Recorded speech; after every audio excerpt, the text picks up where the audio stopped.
我在公共场合發現別人在看我的電影，我的不同反應。你唔聽我膽，我揾人打你聽為止。有啊，大何俊幫佢哋出啖氣啊嘛。打啲細冇用，有種你就親手打我哋場拳賽未打。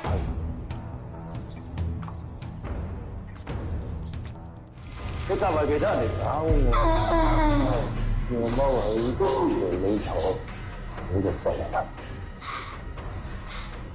而家死真係死咗人家。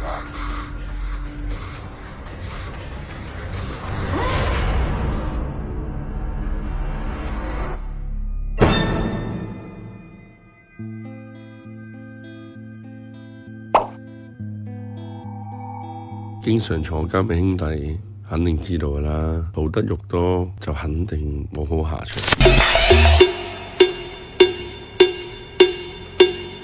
你哋有好嘢，係咪要同我分享下咧？